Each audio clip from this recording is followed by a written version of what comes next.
Bloodhound dog breed. The Bloodhound is a breed of hunting dog native to Belgium. The International Cynological Federation attributes its origin to the city of Saint-Hubert in Belgium. Thus it is often called Saint-Hubert dog. It is a large dog breed with a heavy and massive appearance. This video is partially sponsored by DelvixGarden.com, your source for high-quality food supplements and personal care products at low prices. This company has a range of premium products for your health, beauty, and personal care, including organic pine pollen, ceremonial-grade matcha, medicinal herbs, hair dye shampoo, and plant-based protein for weight loss. There are links in the description. Kindly visit their store and use the coupon code FIRST20% to get 20% discount on your first order. Origin and Legend. According to legend of Saint-Hubert, Bloodhound breeds date back to the 8th century. The breed would have arrived in Great Britain with William the Conqueror. It is said that in the 8th century, Saint-Hubert himself would have raised the ancestors of this dog for hunting. The legend continues to say, God appeared to Saint-Hubert one day between the antlers of a deer he was chasing. He then radically changed his life. After his death, the monks would have kept the breed. Each year they offered the King of France 6 bloodhounds, among the most beautiful for royal veneration. Until today, the breed is renowned for its flair that makes it an excellent bloodhound. It has been used ever since as a running as well as a detection dog. Appearance. Bloodhounds weigh from 36 to 72 kilograms, 80 to 160 pounds. They are 58 to 69 centimeters, 23 to 27 inches tall at the withers. According to the AKC, standard for the breed, larger dogs are preferred by conformation judges. Acceptable colors are black, liver, and red. Bloodhounds possess an unusually large skeletal structure, with most of their weight concentrated in their bones, which are very thick for their length. The coat, typical for a scent hound, is hard and composed of fur alone, with no admixture of hair. The head is large, with the occipital hump well marked. The skin of the head is very loose and deeply wrinkled, which makes the appearance scary for strangers. The ears, thin and corkscrews, are very long and has short, dense, quite hard hair, well laid on the body. Temperament. The Bloodhound breed is gentle and is tireless when following a scent. Because of its strong tracking instinct, it can be willful and somewhat difficult to obedience train them and handle on a leash. However, the dog has an affectionate and even-tempered nature with humans, making it an excellent family pet. Scenting ability. The Bloodhound's physical characteristics account for its ability to follow a scent trail left several days in the past. The olfactory bulb in dogs is roughly 40 times bigger than the olfactory bulb in humans, relative to total brain size, with 125 to 220 million olfactory receptors. Consequently, dogs have an olfactory sense 40 times more sensitive than that of a human. In some dog breeds, such as bloodhounds, the olfactory sense has nearly 300 million receptors. The large, long pendant ears serve to prevent wind from scattering nearby skin cells, while the dog's nose is on the ground. The folds of wrinkled flesh under the lips and neck, called the shawl, serve to catch stray scent particles in the air or on a nearby branch as the bloodhound is scenting, reinforcing the scent in the dog's memory and nose. However, not all agree that the long ears and loose skin are functional, some regarding them as a handicap. Human trailing. There are many accounts of bloodhounds successfully following trails many hours, and even for several days. One of the most known records is being of a family found dead in Oregon in 1954, over 330 hours after they'd gone missing.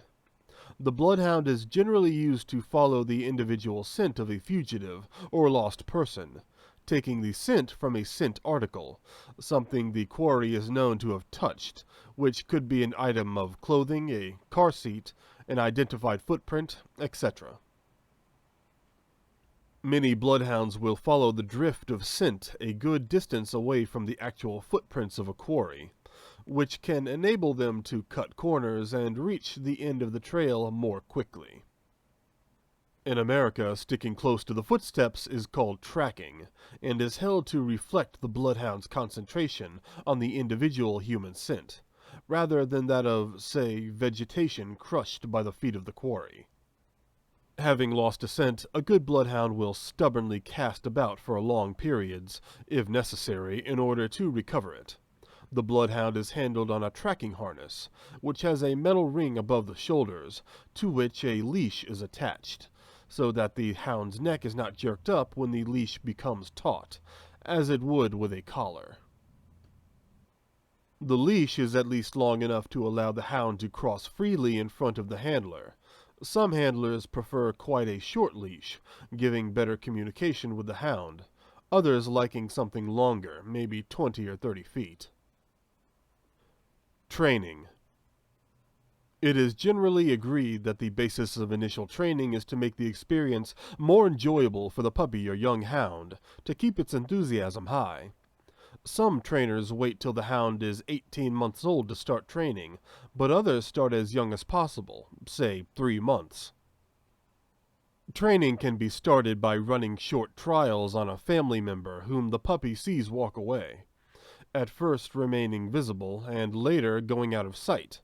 Even though familiar with the scent of the runner, it can be given a scent article to sniff and given the command to follow. It can also be introduced to the tracking harness, which is put on just before the trail starts, and removed as soon as it ends. On reaching the runner, the puppy is given a lavish praise, and perhaps a reward. Generally, in training, the handler must know exactly where the runner went, so that he does not encourage the hound when it's wrong, or correct it when it's on the scent. But he should not be too ready with his corrections, if the hound goes astray, or it may come to rely on him. He should give the hound time to realize its mistake, and put itself right, if possible. As training progresses, the handler learns to read his hound's behavior. Identification. The most approved method of identification is for the hound to jump up and place its paws on the subject's chest. In the case of a lost person or a known fugitive, identification will not be significant, and in the case of a potentially violent, possibly armed fugitive, a bloodhound handler will not want his dog to approach the quarry, for fear of injury to the dog. Many bloodhounds reaching the end of a trail will show no interest in the person they have been trailing. Leon Whitney recommended a method of initial training in which identification was the first thing learned, based on giving the young hound a scent article from someone who walks a very short distance out of sight into a barn, where he stands with a piece of liver, while another person, also smelling of liver, stands nearby.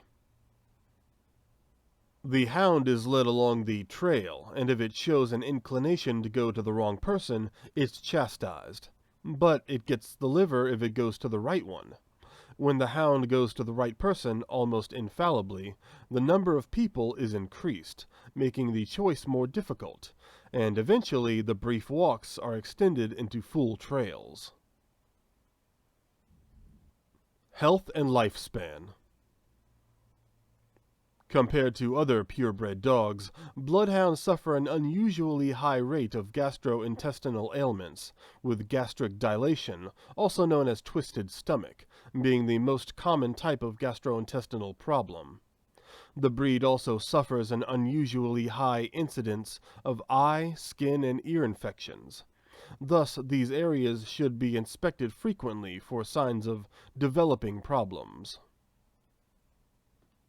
Bloodhound owners should be especially aware of the signs of bloat, which is both the most common illness and the leading cause of death of bloodhounds. In addition, the thick coat gives the breed the tendency to overheat quickly.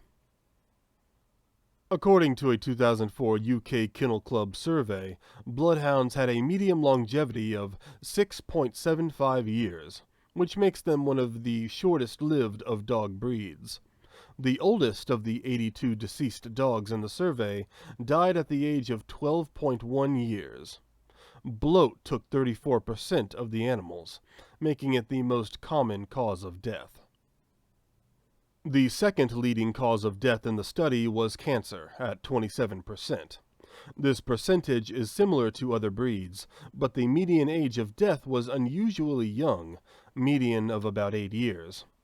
In a 2013 survey, the average age of death for 14 bloodhounds was 8.25 years.